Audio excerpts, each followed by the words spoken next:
El campo en Baja California, una tarea permanente. El estado crece, los municipios aumentan su densidad poblacional de manera desmedida, producto de las mismas necesidades de expansión no cubiertas. Pero ¿qué pasa con nuestro campo, del que todos comemos, al que todos le exigimos cada día un poco más, sin conocer a profundidad los problemas que enfrenta para poder surtir nuestros pedidos de alimentación diaria y además exportar para seguir ingresando divisas al país?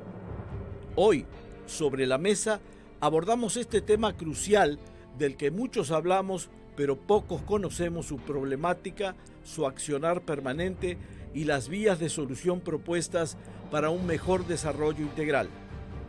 Nuestros invitados de hoy, expertos en el tópico del campo baja californiano, aportarán sus conocimientos para comprender mejor qué pasa en un terreno donde se forjan las mayores expectativas de un país.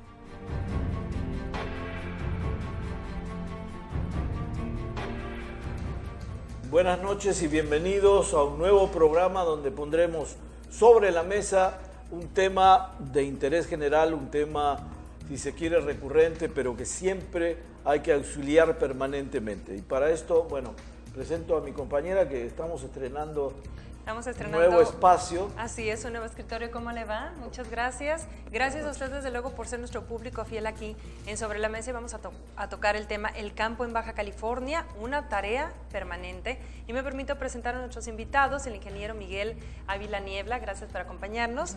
Y Manuel Valladolid Ciamanduras, muchas gracias por estar aquí con nosotros. Ya lo sabe usted, la tónica aquí en Sobre la Mesa es leer un poquito sobre su experiencia para que usted se dé cuenta de la talla de nuestros invitados en este día. Y comenzamos con Miguel Ávila Niebla. Es ingeniero civil en estructuras con especialidades en evaluación inmobiliaria, además administración pública y desarrollos de vivienda, entre otras muchas cosas, desde luego. Ha sido titular de la CES y delegado de Capufe también. Actualmente es coordinador del proyecto de la desaladora de San Quintín. Gracias, Inge, por estar con nosotros. Gracias. El señor Manuel Valladolid Ciamanduras es contador público por el Instituto Tecnológico de Estudios Superiores de Monterrey, ha sido vicepresidente de la Confederación Patronal de la República Mexicana, sector Tijuana, y actualmente es secretario de Fomento Agropecuario del Estado Baja California, cargo que ocupa desde el año 2013. Gracias por estar aquí con nosotros. Muchas gracias por la invitación. Pues comenzamos, si le parece, señor Chico. Claro, empiezo con una pregunta a ti, secretario. Mucha gente, más bien una reflexión para luego pasar a la pregunta, ¿no? Mucha gente se queja, y con razón, que en las secretarías no hay expertos en el tema que les toca. Es decir, si es una secretaría de finanzas, de repente ponen a un médico. Y si es una secretaría de obras públicas, de repente claro, ponen, no sé, a un ingeniero agrónomo, por decirte algo. Es decir, creo que en el caso tuyo, en el caso concreto de tu secretaría, eres un hombre que domina el tema, porque eres un hombre que conoce mucho del campo. Por lo menos en el tiempo que tengo de conocerte, lo que tú has platicado del campo, francamente me da como un conocedor dentro de su rubro. Y eso es un poco la reflexión. Es un hombre que domina el tema del campo y además trabajaste en el campo, si no estoy equivocado. La pregunta es, ¿cómo vivimos hoy el campo en Baja California? ¿En qué momento estamos? Bueno, el campo, como cualquier otra actividad industrial, es una actividad muy dinámica. Nunca se va a determinar, ni vamos a llegar a terminar por seguir explorando. En Baja California tenemos una posición geográfica privilegiada por dos razones. Una, por su clima. En el paralelo donde nos encontramos tenemos en la zona costa producción las 52 semanas del año, y la otra parte que es también muy privilegiada por su posición geográfica es que aquí desemboca el río Colorado en el Valle de Mexicali y tenemos una seguridad de agua para ese valle las 52 semanas del año. Entonces, en Baja California lo que tenemos que hacer es ir explorando siempre nuevas vocaciones de acuerdo a dónde están las demandas del mercado todos los días y ir adaptando nuestra vocación hacia las necesidades del mercado.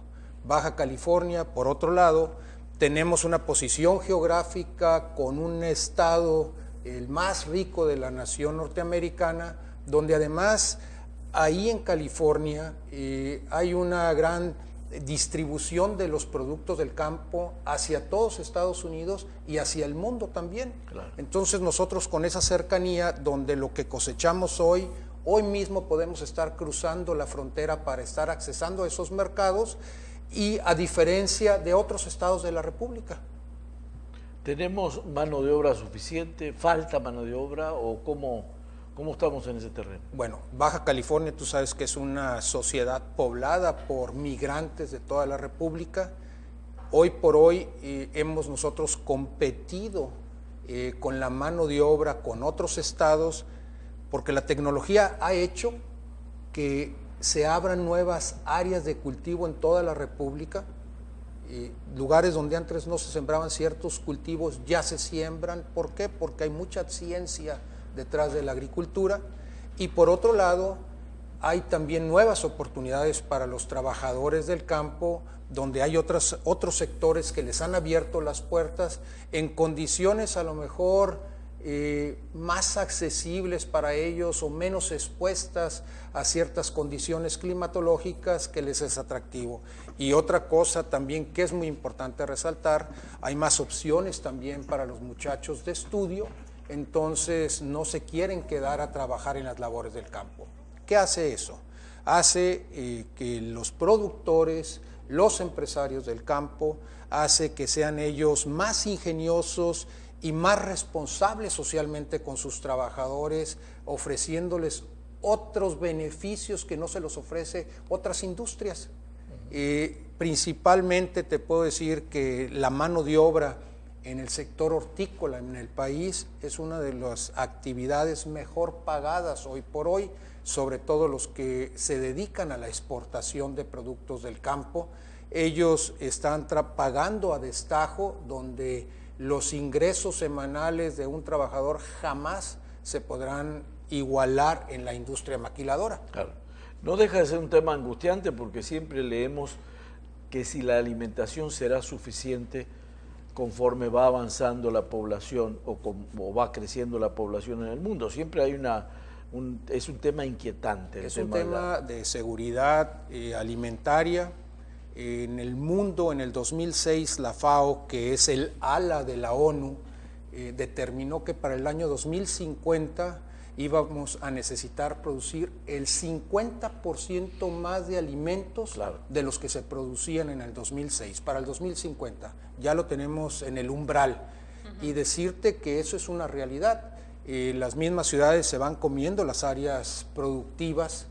Entonces, ¿qué hace eso? Hace que el productor sea más eficiente, aproveche mejor los recursos naturales, y se hace muchísima agricultura protegida, se van modificando genéticamente, sin que sea dañino, las variedades de las semillas para que sean más adaptables a ciertas regiones, sobre ciertas características climatológicas. A los microclimas también. A microclimas especiales. Por ejemplo, en la zona costa de Baja California tenemos problemas limitantes con el agua, tenemos variedades que son más resistentes al estrés hídrico, y eso hace que tú seas más productivo. Está la ciencia detrás de esto. De todas maneras, la cuestión climática es complicada controlarla, o si ya está deteriorada, es más complicado. Es más complicada, sobre todo en los cultivos intensivos, como es en el caso de Mexicali, que tenemos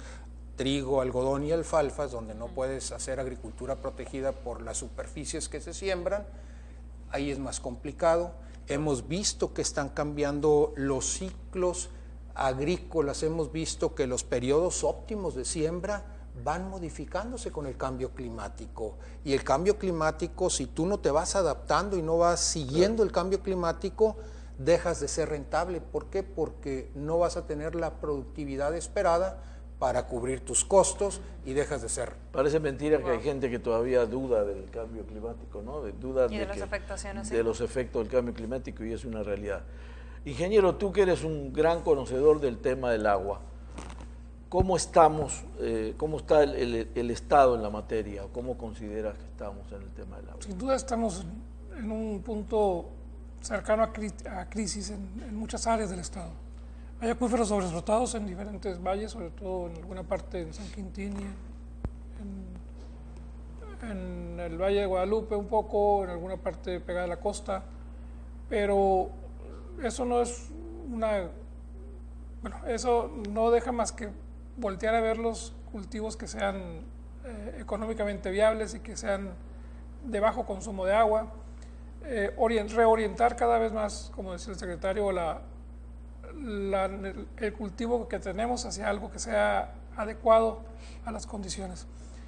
Es un problema grave, es un problema que se ve hacia enfrente, que se vio venir desde hace mucho tiempo, que hemos tenido la contaminación de agua salobre o salada, inclusive en algunos mantos tierra adentro, pero nada que no podamos ir revirtiendo, modificando nuestras conductas y aprovechar la oportunidad que tiene Baja California de que está rodeada de agua, que quisieran muchos estados del país y de Estados Unidos por tener 1 metro cuadrado frente al mar, ¿no? Claro. Arizona, Nevada, Utah. Aunque sea agua salada, no importa. No, para poder desalar, para poder producir. Creo que estamos en un punto donde incluso la desalación, que es una técnica relativamente cara, ya es conveniente para poder generar cultivos agrícolas.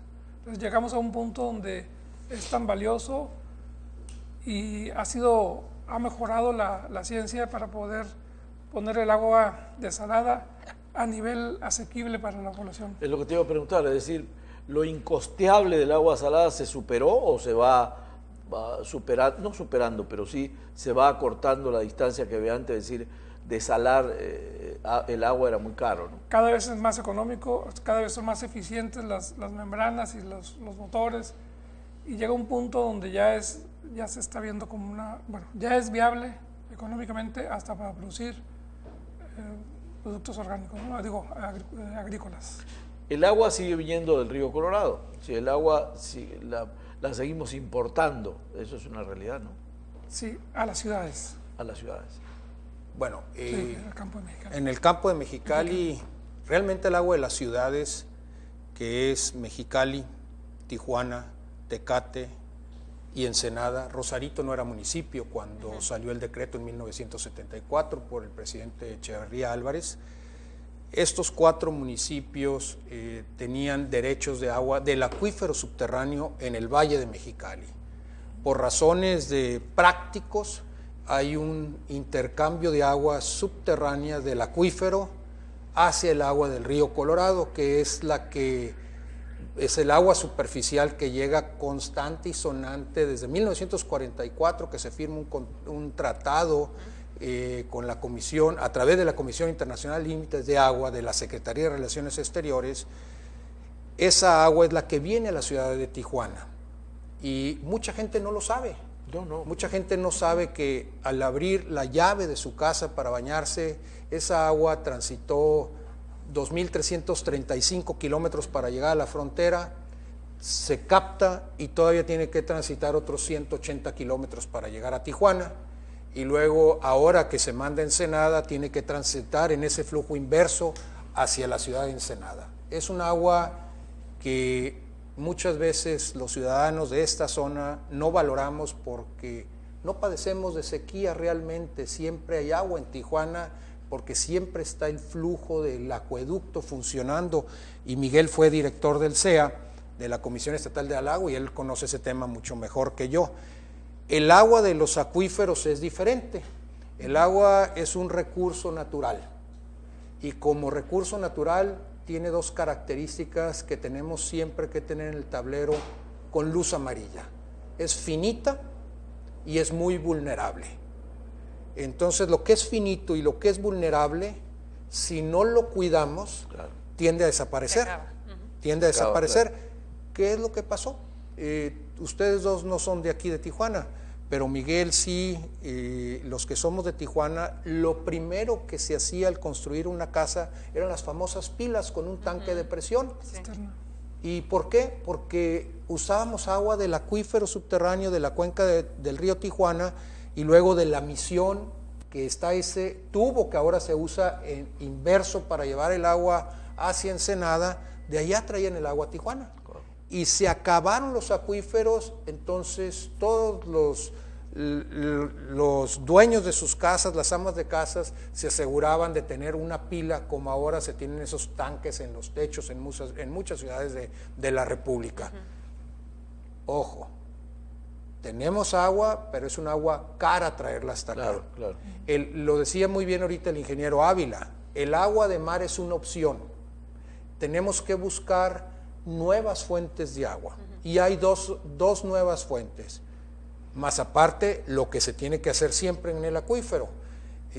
Las dos nuevas fuentes de agua que tenemos aquí en Baja California es el océano, que es un agua oneroso desalinizarla, y dos, el uso de aguas residuales.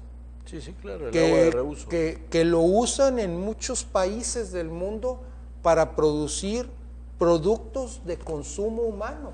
Claro.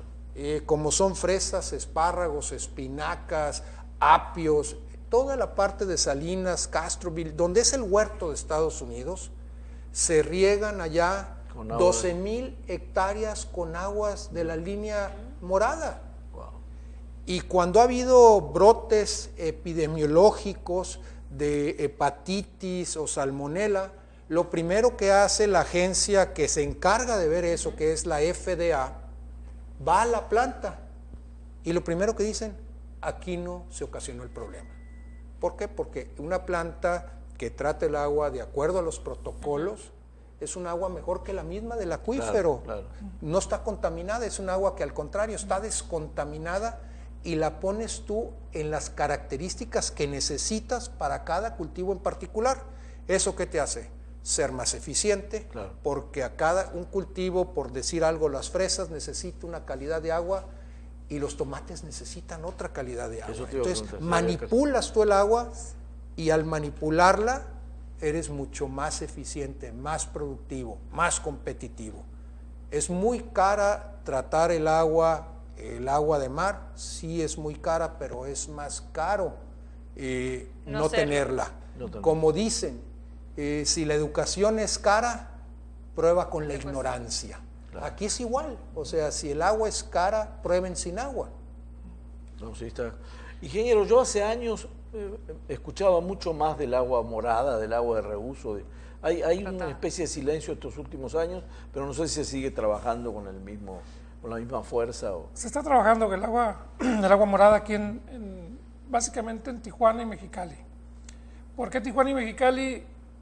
Tecate, desgraciadamente, su cuenca hace que el agua que se trate en Tecate inmediatamente cruza la frontera y regresa y se junta con el río La Mar y después con el río Tijuana. Es un agua que, aunque quede muy bien tratada, se vuelve a contaminar en el camino por otros influentes que llegan. Pero bueno, esa es la parte de Tecate. Tijuana produce muy buen agua, tiene muy buen agua de entrada. Entonces, el agua, cuando la usamos domésticamente, le incorporamos materia orgánica. Las plantas de tratamiento normalmente retiran toda la materia orgánica, todos los demandantes de todos los activos que pueda haber, se consumen la materia orgánica y queda un agua para reuso. Mexicali también tiene ese tratamiento, tiene muy buena agua que se está utilizando ahí en las Arenitas, en alguna zona hacia el sur, hacia San Felipe, para cultivo. El problema de Tijuana es la orografía. Llegamos con las dos plantas grandes de tratamiento, que es la binacional en San Isidro o la de San Antonio del Mar, de Punta Bandera, que se encuentran ya en una cota muy cercana al nivel del mar. Y hay que rebombear para poderlo usar. Ensenada, que tuviera las características listas para poder usar el agua, su problemática básica es que el agua, como en algún tiempo sobreexplotaron el acuífero, hubo intrusión de agua salina. Tenemos agua con sales. Ninguna planta de tratamiento elimina sales o metales del agua, más que la ósmosis inversa.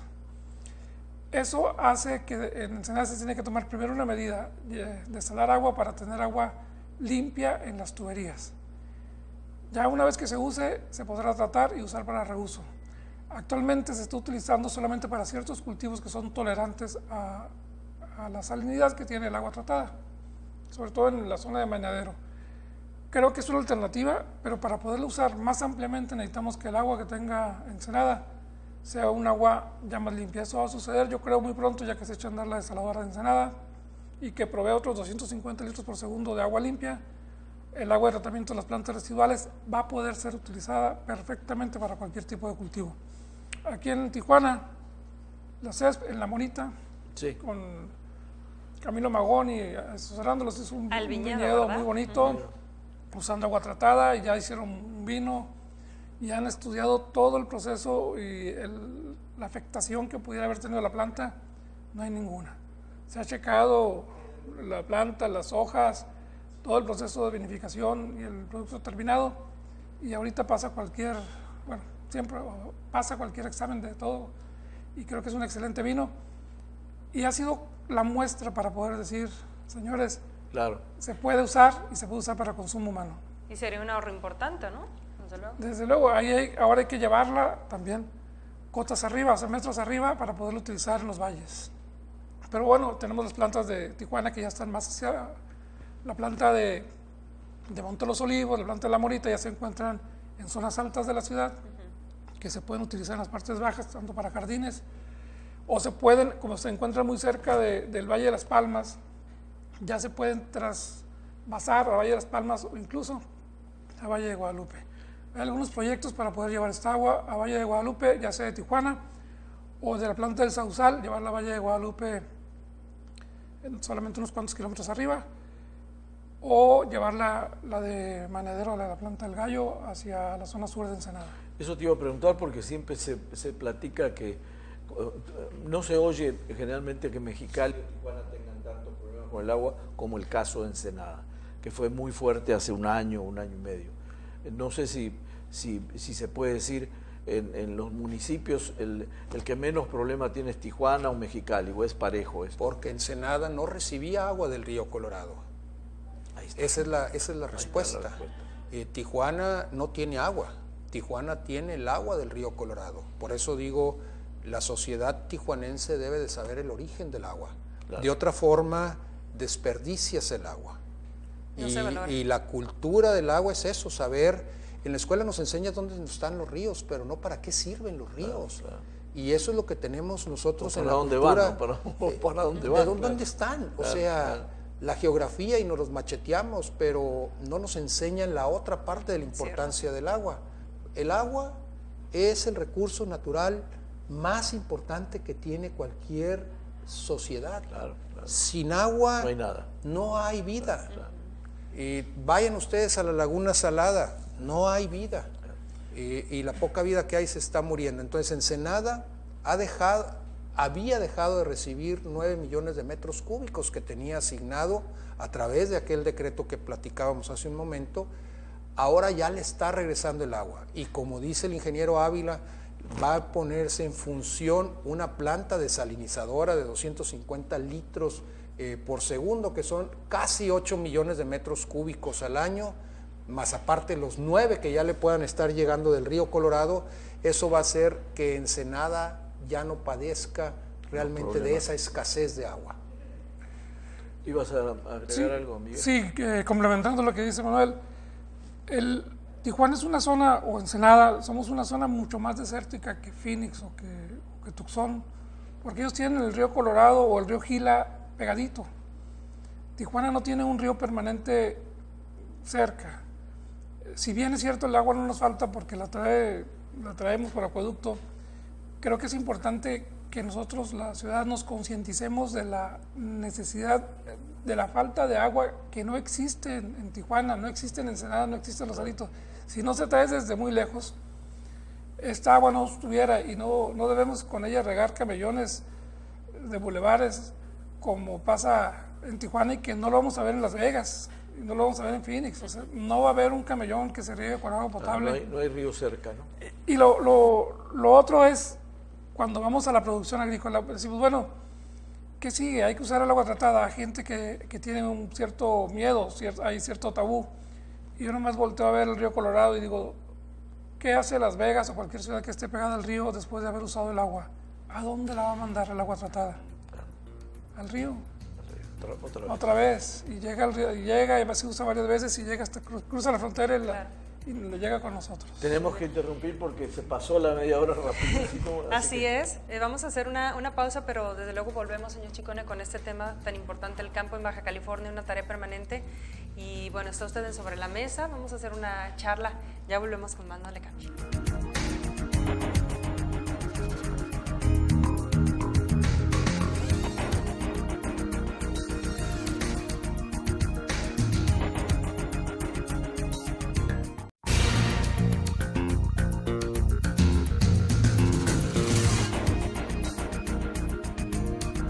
Estamos de regreso en Sobre la Mesa. Muchas gracias de verdad por continuar con nosotros, tratando un tema muy interesante, señor Chicone, como todos, desde luego, los que se abordan aquí en Sobre la Mesa. Hay una mesa nueva en este día, un nuevo escritorio. Estamos tratando el tema El campo en Baja California, una tarea permanente, y agradecemos que nos sigan acompañando los señores Miguel Ávila Niebla y Manuel Valladolid Seamanduras.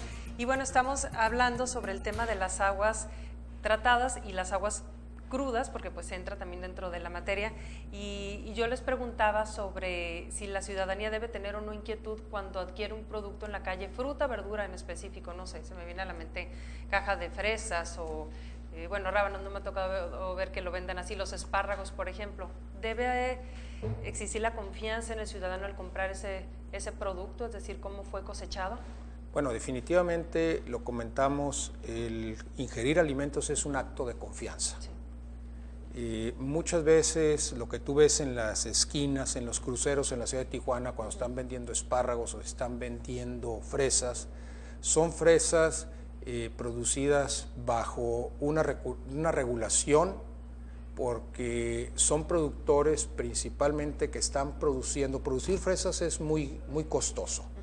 Entonces son productores que están produciendo para exportar, y cuando se cae el mercado o cuando el tamaño o las exigencias de tu cliente en particular, tú no las estás cubriendo con ese producto, se abre el mercado doméstico. Salen a venderse. Claro. Entonces, sí son fresas que se produjeron o espárragos que se produjeron bajo las normas más estrictas de inocuidad.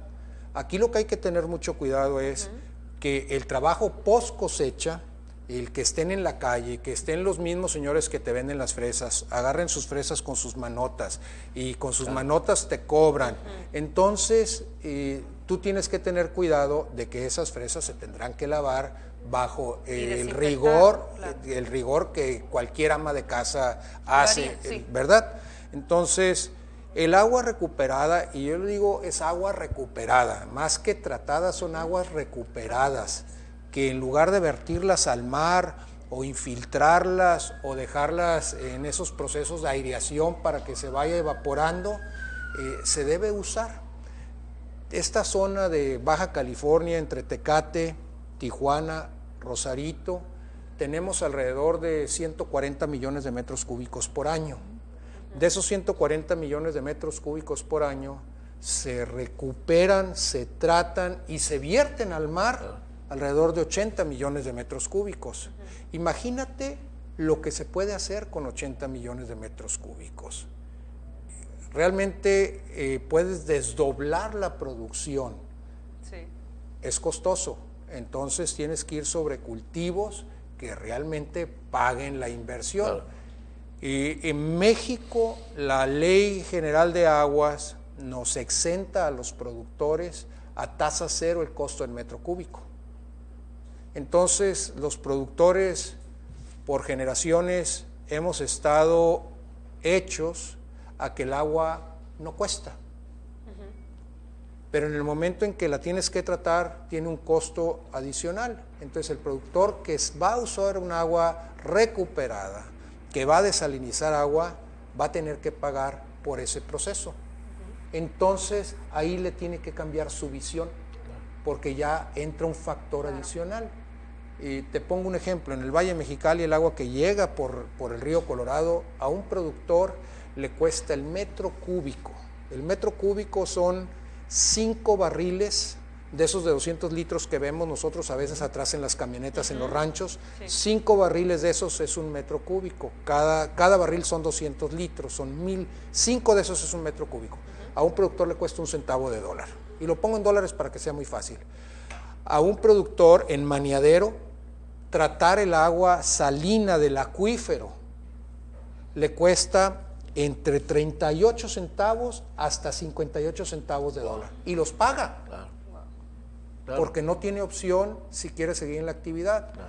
Pero antes, en lugar de sembrar alfalfa o trigo o avena de forraje, ahora siembra productos con un alto valor hacia la exportación. Tendrá que trabajar más el tema de la comercialización, claro, y cargar con el costo. Pero al final va a ser más rentable, claro, va a mejorar su calidad de vida, va a impactar, va a generar más empleos, va a tener recursos para poder reinvertir, y es el círculo virtuoso. Una necesidad te lleva a ser mejor. Muy bien. ¿Cuáles son las expectativas de producción a corto y mediano plazo del campo en Baja California? Lo primero, Pepe, siempre es, tenemos que resolver el tema del agua. Baja California, en la zona costa, que es altamente productora de productos con un gran valor, han disminuido sus superficies por escasez de agua. Porque al sur de Ensenada, y sería muy oneroso traer agua del río Colorado para sembrar, imposible, pero al sur de Ensenada hasta el paralelo 28 hay gran escasez de agua para producir. Antes en San Quintín, por decir un número, se sembraban 32,000 hectáreas en esa zona, ahora se siembran 10,000. Y con 10,000 se produce 2 o 3 veces más que lo que se producía con 33,000 hectáreas. Tenemos en el estado alrededor de 4,000 hectáreas de agricultura protegida, es decir, con techito. Y en el momento en que tú metes agricultura protegida, esa agricultura protegida te hace ser más eficiente, y como ya te costó la inversión para ponerte en esa situación, claro, buscas ser también mucho más rentable. Entonces las expectativas es resolver el tema del agua y buscar cadena de valor. Que el producto que se produce en Baja California, subirle un eslabón más en esa cadena de valor. Y pongo un ejemplo. Valle de Guadalupe recién cumple 30 años de haber empezado una nueva vocación para el Valle de Guadalupe. En el Valle de Guadalupe hace 30 años eran 3 empresas grandes, productoras que vitivinificaban la uva que se producía en esta región del estado, y compraban la uva a un valor muy, muy bajo la tonelada. Llega una empresa y le da la vuelta. Esta empresa dice: voy a comprar unos viñedos y voy a hacer vinos premium. Lo logra. Entonces empezaron ellos a comprar, a escoger uvas, porque necesitaban comprar más uva, claro, y empezaron a comprar uva a los mejores productores y a pagarles con un valor diferenciado a lo que pagaban esas otras empresas. A ti te toca el tema de cerca, pues. Sí, el tema de la vitivinicultura. Y hoy por hoy, un productor de uva es productor de vino, tiene su restaurante, tiene su hotel, y entró a la cadena de valor, que eso es lo importante. Hacia allá debemos de ir, hacia darle el valor al segundo término, que es el término secundario, o al terciario. El valor de una uva de $1 lo puedes convertir, ese peso, ese valor de esa uva, hasta en 38 pesos. Entonces, eso es lo que se debe buscar. Suena muy sencillo, como lo explica acá el secretario Miguel. Pero es pero es donde entran. Sí, esa es la realidad. Y por eso en las grandes zonas de desarrollo en el mundo es donde se le da el cadena de valor al sector primario, porque muchas veces el sector primario, el productor de trigo, por decir algo, el productor de maíz, ahí se queda y está en la cosecha y se olvida qué hacen, pero el valor que tiene un grano de maíz al momento en que lo haces tortilla, al momento en que lo haces un dorito, el valor que tiene el trigo al momento en que lo haces pan, o lo haces un pastel, o haces pasta. Ahí es donde eso debe de hacerse en los estados. Y esto se hace no por los gobiernos, lo hacen los de la iniciativa privada, los que tienen esa visión. El gobierno debe ser un acompañante de los grandes proyectos, avalarlos, empujarlos, gestionar, atraer inversión extranjera para que venga aquí. En el sector agrícola o en el sector agropecuario es muy difícil traer inversión extranjera. Uno, la tenencia de la tierra es un tema complicado, y en Baja California el tema de la seguridad del agua, porque no se puede planear un negocio si no hay seguridad en el agua. En el Valle Mexicali, que hay seguridad en el agua, vemos siembras muy atractivas hacia la exportación de hortalizas, pero es un clima muy acotado, porque ahorita con temperaturas de 44 grados en verano es muy difícil. Entonces, ¿qué es lo que pasa? Tenemos cultivos altamente rentables y competitivos de octubre hasta mayo, y los que están sembrando de junio, julio y agosto y septiembre están batallando, pero es una permanencia con sus clientes a un alto costo y merma la calidad. Claro. Tengo una pregunta para los dos, porque los dos pasaron por estas tareas. ¿Qué tanto las autoridades federales están conscientes de la problemática en Baja California, ya sea desde el agua, desde la producción, y cómo se calificaría el apoyo recibido hacia nosotros?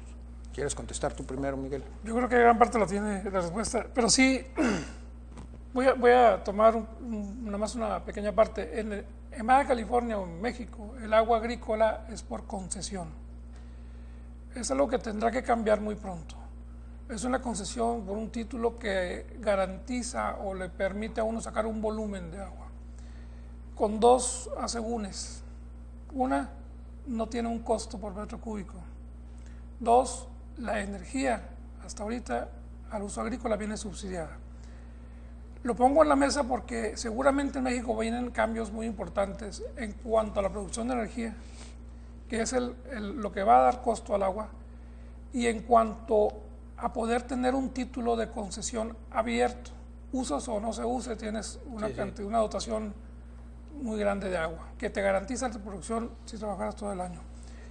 Lo pongo en la mesa porque en muchos países del mundo no se usa así, sino se usa un volumen que si no se usa lo puedes ampliar el año que entra, lo puedes acumular, lo puedes mover. Dos, se tiene que medir el agua agrícola. Mientras no la midamos, uno hace su autodeclaración, pero yo creo que tendrá que ver quién te mide el agua, porque si bien es cierto, buscamos el valor agregado en la producción, en el caso del vino, vinícola y hoteles, la producción industrial y turística debería de pagar el costo del agua igual que la pagan los demás. Si hay que subvencionar el alimento y la comida, el vino, la vid, la producción industrial y un restaurante o un hotel, pues tal vez no son más baratos en Valle de Guadalupe que en Ensenada. Entonces, y en Ensenada la pagan a 90 pesos el metro cúbico y en Valle es gratis. Si es para dar un servicio primario, sin duda debe de ser apoyado, pero también debemos ser conscientes porque mientras no tenga precio, se pierde la conciencia del valor. Pero eso se le hace fácil poner una alberca en un hotel cuando no tienes costo del precio del agua. Entonces, creo que estas cosas se tienen que empezar a regular, tenemos que entrar en otra mecánica, que no era para allá la pregunta, pero son cosas que se tienen que hacer. Yo veo en el horizonte cercano un tratado de libre comercio en renegociación, donde no se ha puesto, pero es probable que se ponga el tema del agua en la mesa. Donde no se ha puesto, el tema del vino, México no lo ha manejado porque no era una competencia fuerte en el tema de vino, era más bien Estados Unidos y Canadá, pero ahorita seguramente México puede ser una pieza fundamental en entrarle a este tema. Claro que ellos van a pedir regulación en todo lo que es el manejo de vino, denominación de origen y cuestiones que tendremos que ponernos en orden todos. O sea, tenemos que ir caminando hacia ordenarnos.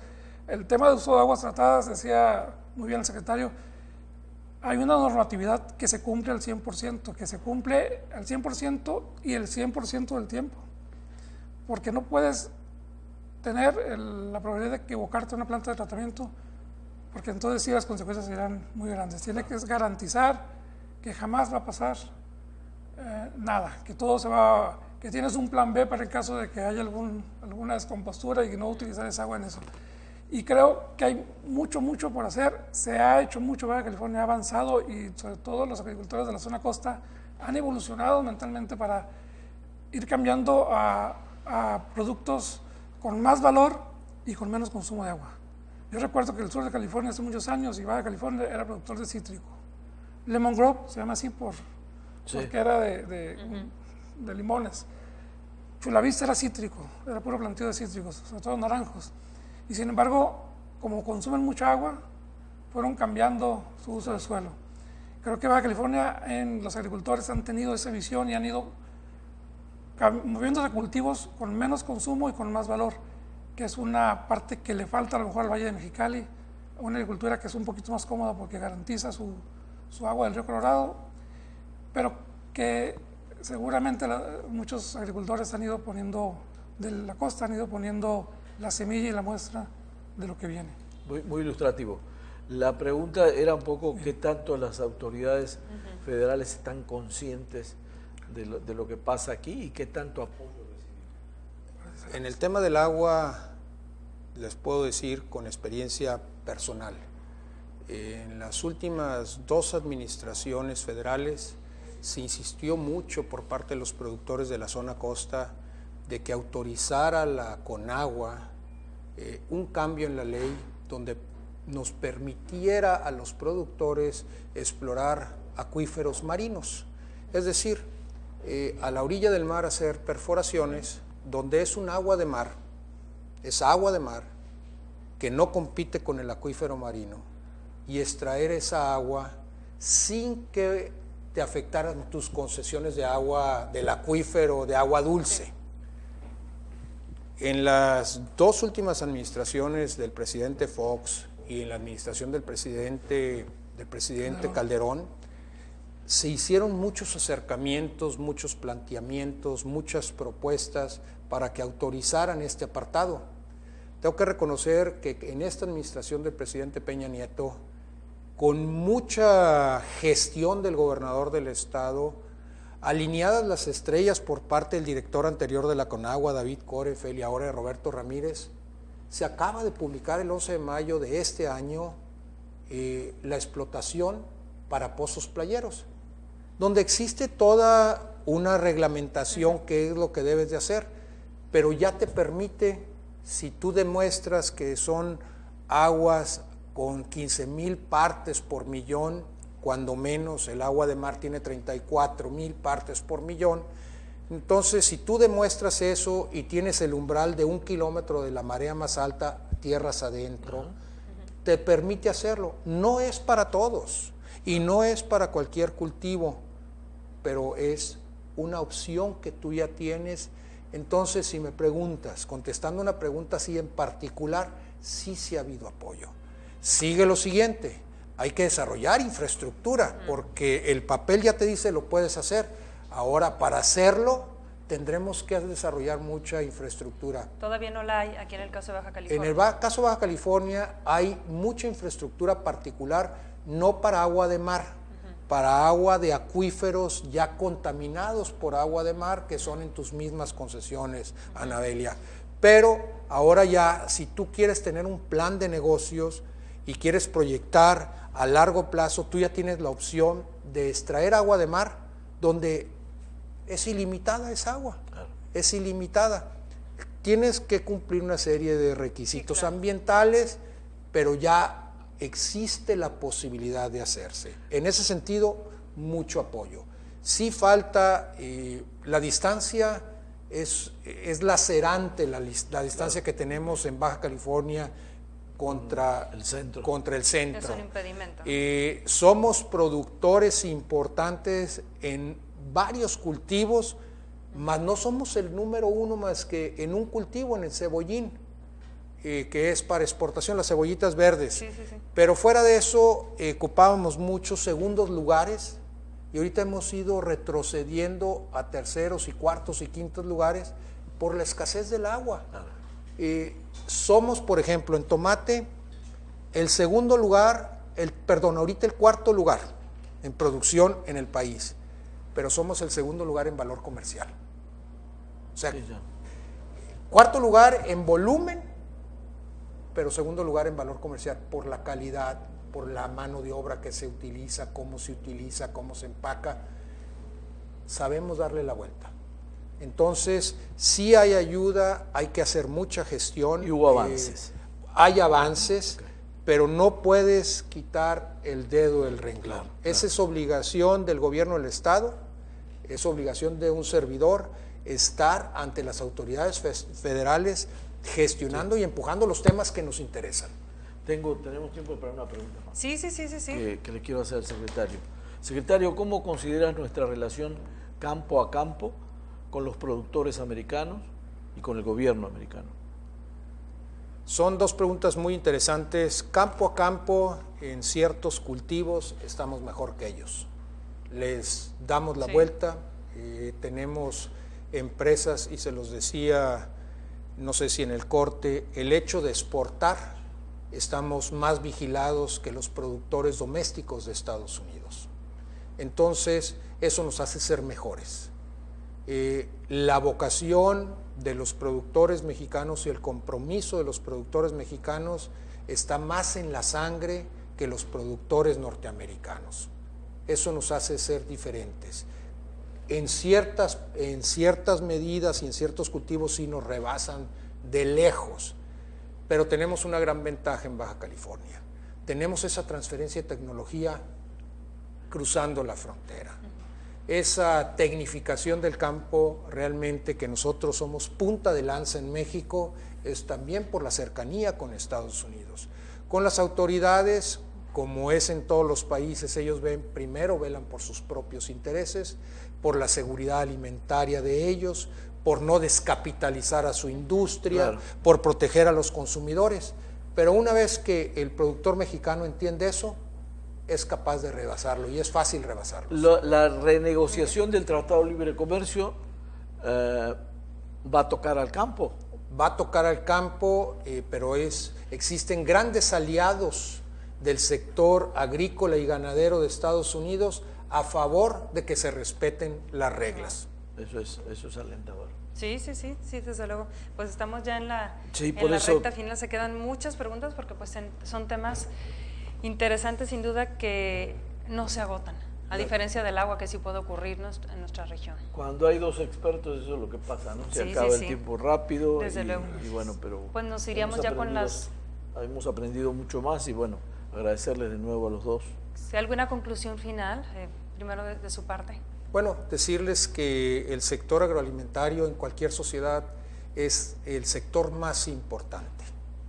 Muchas veces vemos al campo como un lastre. ¿Cuántas veces nos dicen, es que los agricultores y los ganaderos se consumen todo el agua? Y es un dicho en los cafés, en los restaurantes, en los foros, pero no son los agricultores. Es la huella hídrica que tienen los productos que los humanos necesitamos consumir. Entonces, los que critican al sector agroalimentario, que le den gracias a Dios que existen empresarios pensando en los alimentos. Porque yo les pongo un ejemplo, para producir un litro de leche, se necesitan 1040 litros de agua. Wow. Y la gente no lo sabe.